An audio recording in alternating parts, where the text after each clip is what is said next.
Welcome to Creative Currency. I'm Jeff Gordon, the founder of Writers Boot Camp since 1989.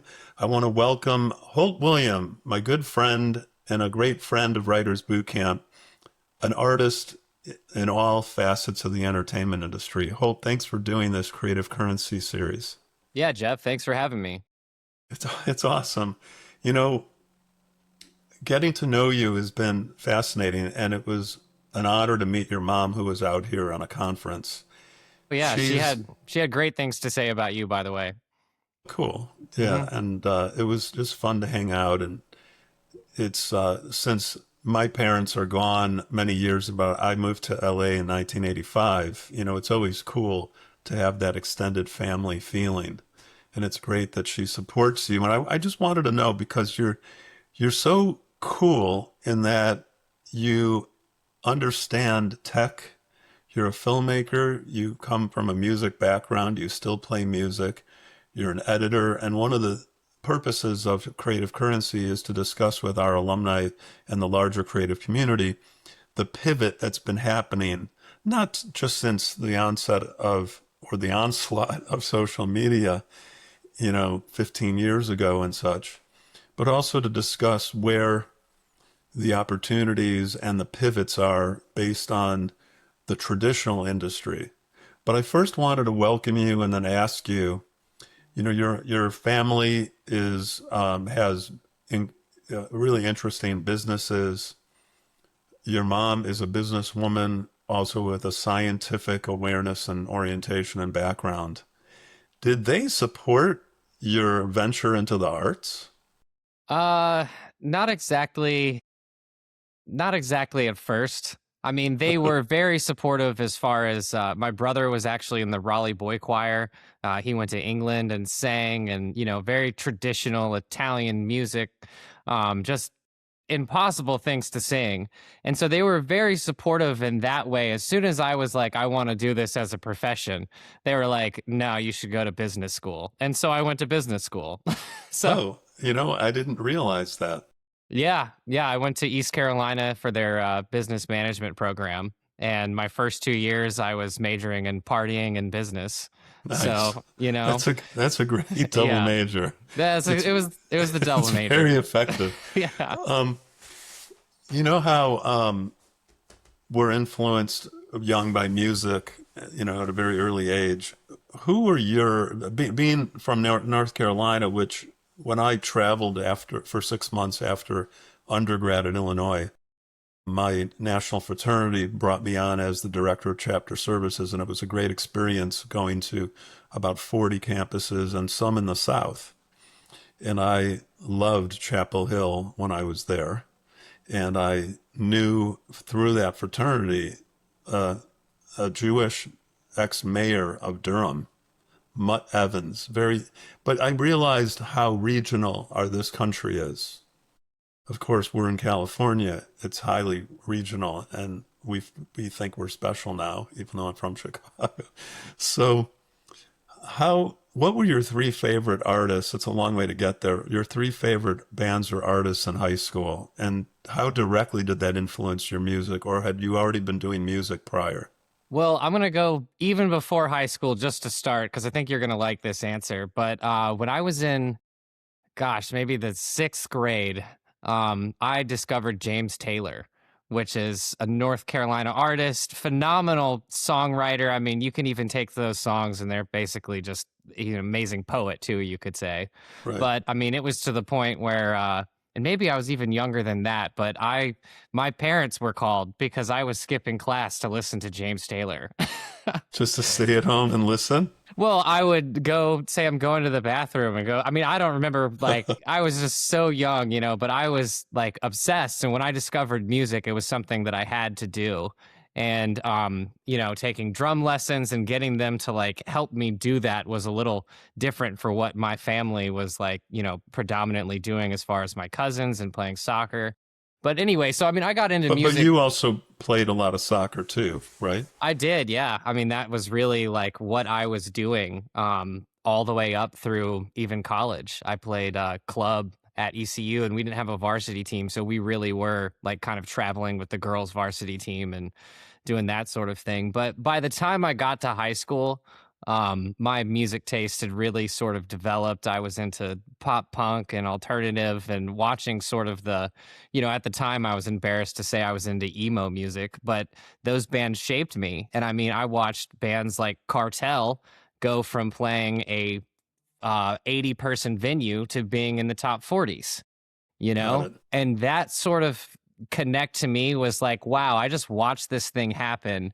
And music isn't something that at the time I thought happened in Los Angeles, and so music was something for me that at that point I was like, wow, you really can connect with these little artists and start putting out music and watching it happen time and time again. So, but yeah, my three like high school bands were actually probably Cartel, because I'd seen them and just had an amazing experience.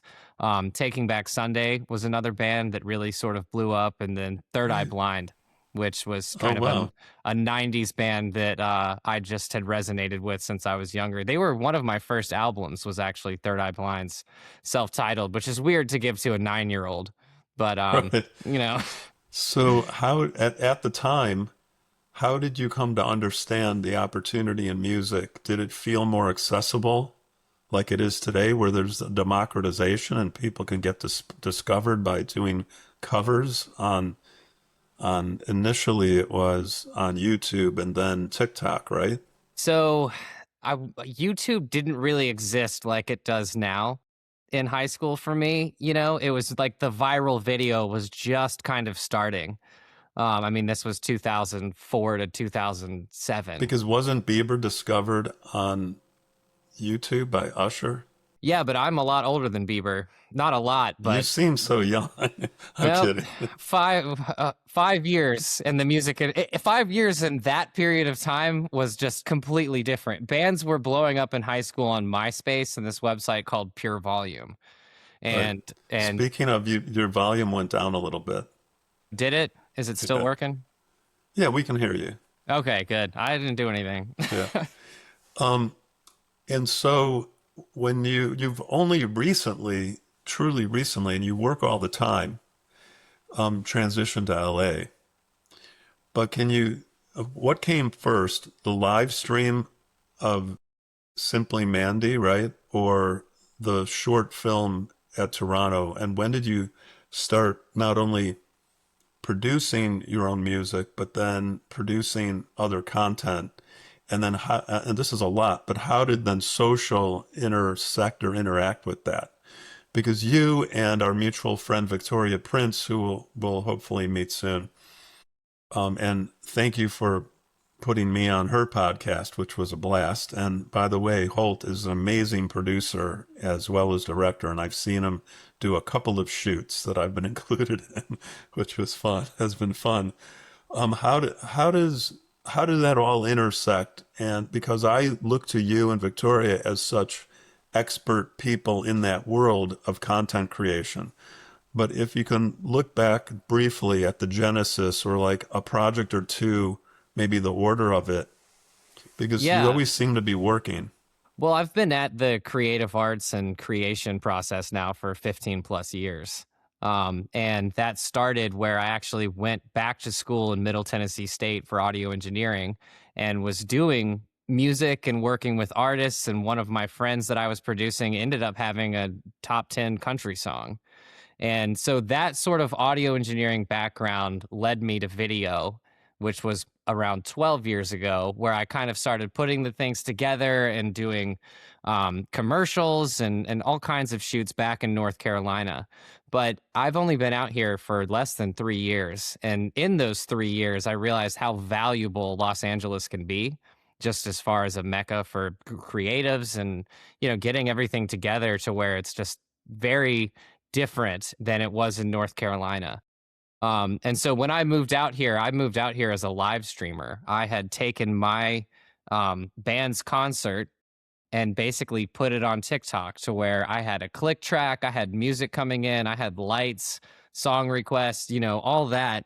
And by the time I got to TikTok or to Los Angeles, TikTok was training me. And I was speaking directly with, heads of live and heads of shop. And that sort of culminated to where they were like, hey, we want to train you on how to run a shop live, which is this new thing. Little did I know that the person that they had set up to help run that just didn't have the knowledge that I had with cameras and whatnot. So I sort of set up the first two camera live, had a switcher, was doing multiple, audio engineering things like compression and EQ and whatever. And then when we set up to do that live for Simply Mandy's, we were hoping to make $100,000, not 730K. Wow. Yeah. Oh, and that was over 6 hours. Yep. It was supposed to be 5 hours, and they said, well, if we go another hour, we'll probably set the US record. And I was like, well, so And what were the essential components or mechanics of that? Because how is it reaching an audience, and what kind of a fan base did that company, that seller, that content creator already have? well, Mandy, she basically already had a good following, a good brand. And when she went live, she would get 700 to 1,000 people in there every time. So TikTok, so they actually fronted some of that income to TikTok as ad spend to push the live out. So we did 1 million views, but from those 1 million views, we were able to, really hit those numbers to where it was profitable. And what were they selling, and what was the functionality that allowed things to be purchased, and has that evolved significantly since then? It hasn't evolved significantly. It all sort of started in some of these Asian countries and markets. And we knew that, and we saw how social selling was working in China. And they're like, well, we think this can work in the US. And of course it could. And the products they were selling were shampoo, hair care stuff, skin care, a couple pieces of merchandise. But we could see in real time what was selling and what to focus on. And you just get your data so incredibly fast. I mean, I was watching something recently where someone was talking about, the focus groups for movies and how that used to be the most valuable tool that Paramount or Warner Brothers had, was these focus groups, because you could run it, figure out what parts of the movie weren't great, go back and do that. Well, that feedback was happening in real time for us. And so we were able to say, don't sell that product anymore, go back to this. And was that on the Metric app connected with TikTok where you were seeing it? Yeah, Or they was have that a a back different end. feed? Okay. No, yeah, they have a back end that actually any creator can use now. But my passion is not selling shampoo. I just kind of got, I kind of just got thrown into that. Well, the production aspect of it and the repeatable processes of that, understanding the platform and how to utilize it. No, You know, exactly. there was a term that evolved, before there were web series. There was multimedia, which then evolved to the term interactive, which then became viral in a certain respect. And I used to call about 10 or 12 of the early successful people in that world in web series. I used to call them our virtual vanguard. Because, for example, Ruth Livier, one of our alumni who was a past pro member, was the first writer accepted into the new media division at the Writers Guild. But there was another term that it evolved to, which was transmedian. And I was like, is that like being Vulcan? And I had 10 steps.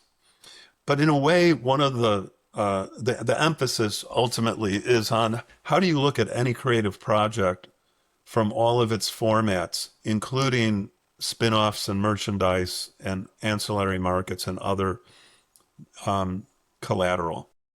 I think of it like a if this, then that type of scenario, or if, where you just kind of start to have these aha moments where you're like, oh, wait a minute, we can do this with it.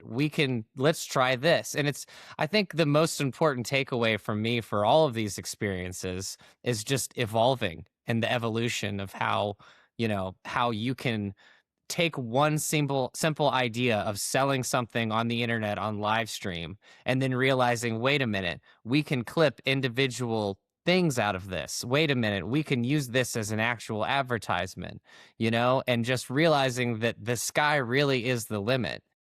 And that's, I And mean, so what is the chicken and what is the egg for you right now? Because you've been repped and managed by at least one or two of the significant influencer agencies or content yeah. creator reps.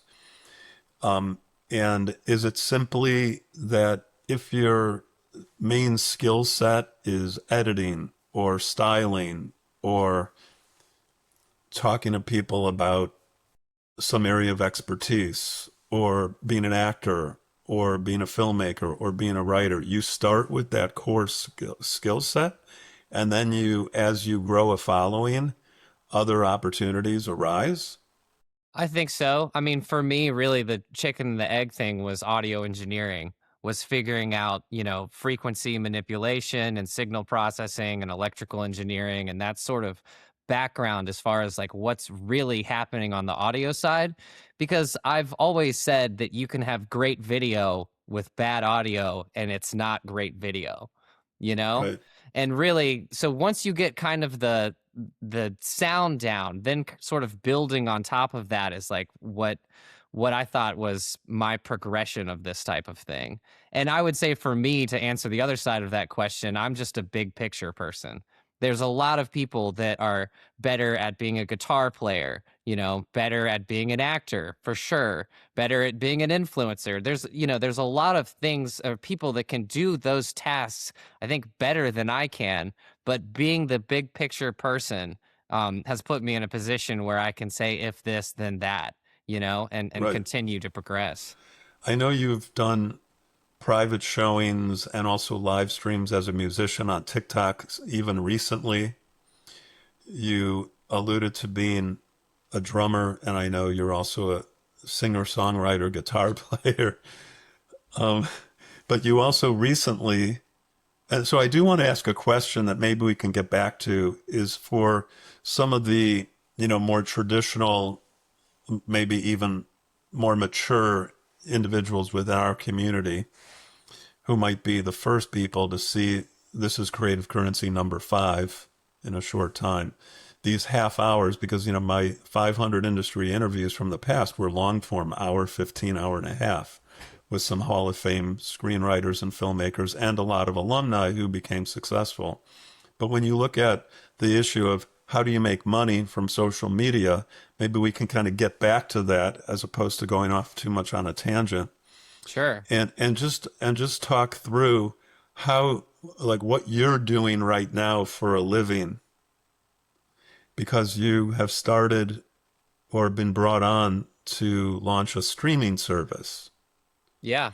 So how does that work? How did that opportunity come to you? Well, And you asked. how does that require your time?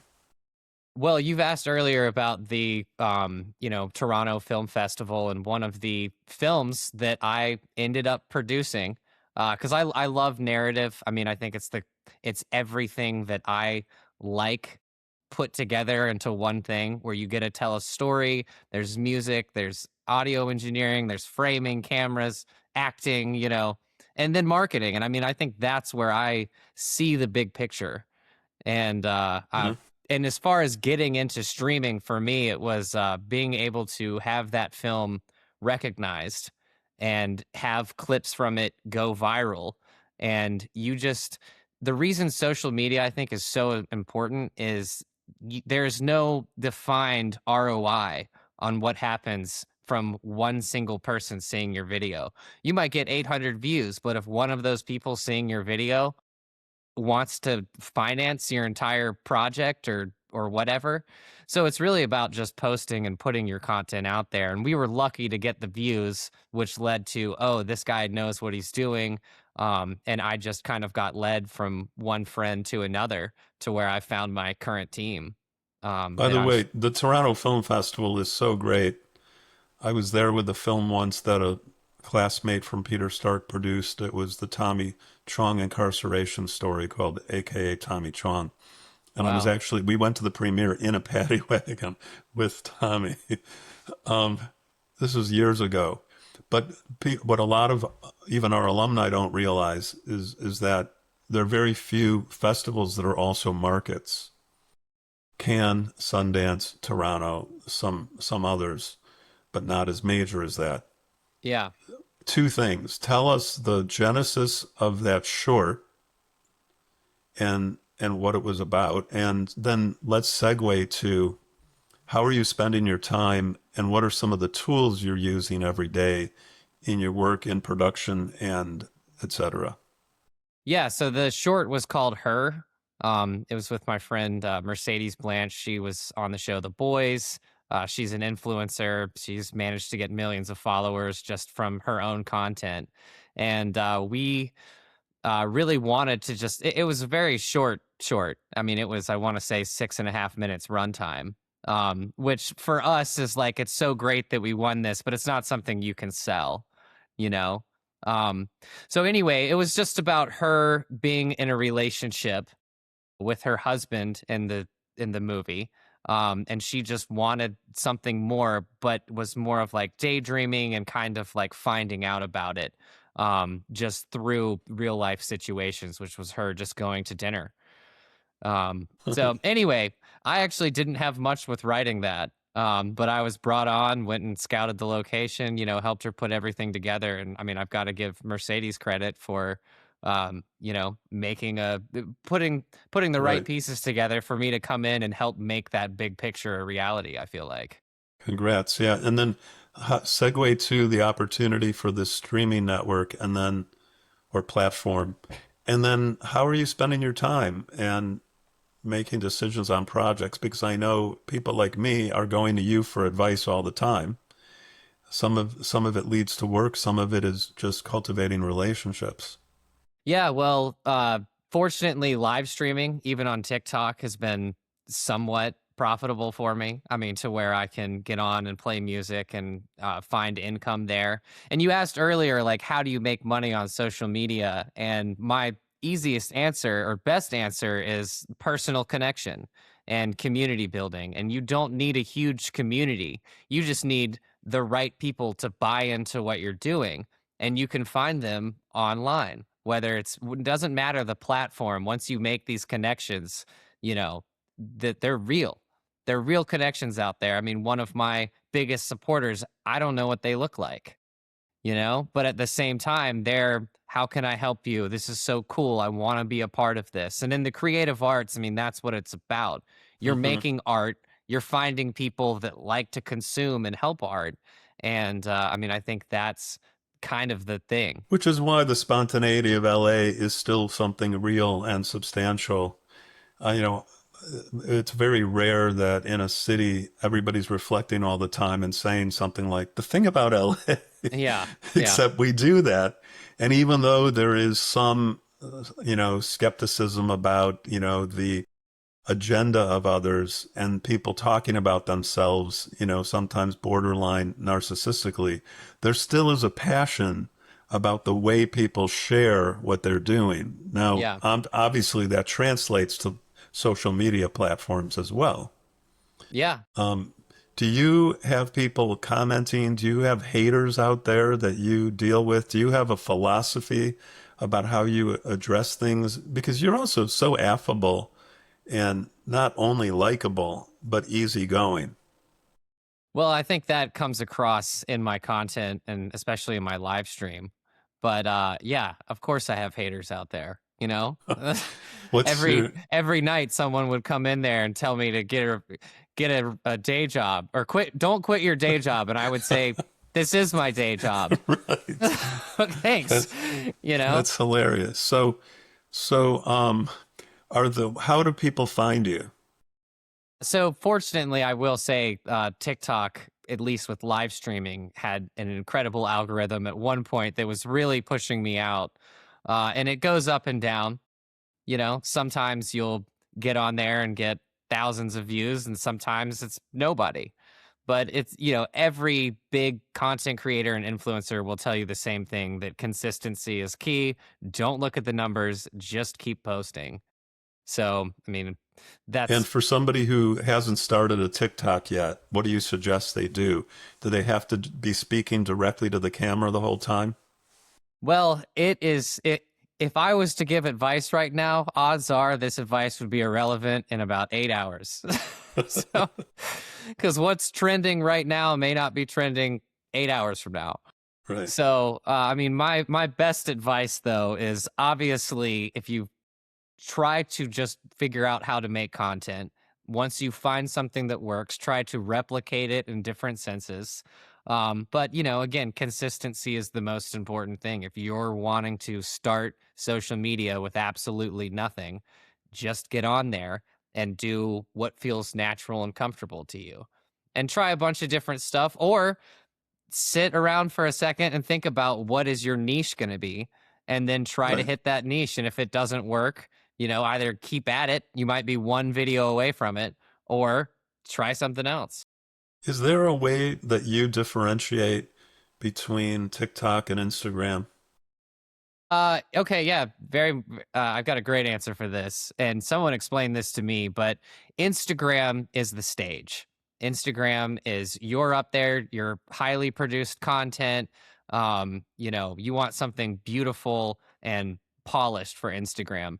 TikTok is practice and backstage. TikTok is where people want to see you. Oh man, I messed up. Oh, I'm like doing my best here. Like it's really anything goes. And I think when it went down for that one day, I saw some comment where someone goes, "Oh man, they really did just delete the most non-pressure app ever." It's Right, just no pressure. People with millions of followers on there will post a video, and if it's bad, it gets 80 views, 200 views. right. It doesn't push everything out. There's still this thing where Instagram, it's like if you post a video that doesn't do well, that's like that hurts you. Huh. And just like a performance on a stage, they'll Is it start that the doing. audience is more personal on TikTok? I don't exactly know why it's like this, but it definitely is, you know? And what is the status as far as TikTok and the risk that the platform is going to be limited or changed? Well, they do at least, or they no longer have an end date, if that makes sense. They've basically gotten rid of that. It seems like they've paired a buyer with it. I stopped paying attention because basically when I last looked at it, it was like it got the stamp of it's going to continue. And Right. as a creator and at one point live agency owner, I just said that's enough for me to invest my time into it again. Got it. And then what are some of the other tools you may recommend? And, on Instagram, having, 15 years ago when Facebook took off, we had 60,000 people in our database. I felt it was compromising. Now you've seen that at least it's a focus for us now, LinkedIn and everything, just slowly growing that. And I hope if everybody is appreciating the creative currency uh, interviews and talks, that you guys go to our YouTube channel and also writers underscore boot underscore camp at Instagram or ping me on LinkedIn. But what are some of the tools? Because I'm seeing on Instagram all these different apps and AI things to consider. I take a screenshot and I don't even have time to go and do the research, and I'm not interested in downloading everything because we're already dealing with tech. So, what are some of the favorite tools that you're finding that is making your life and your job and, some of the functionality of your career easier right now? So I actually really do like the just in-app editor in TikTok. And they've actually done something fantastic to where you can edit in there, and then when you post, it saves a copy to your phone. So they're kind of realizing that people were taking the content off TikTok and just putting it everywhere else, where now it's not watermarked. You can just use the in-app editor. If you don't know what you're doing, I would say start there.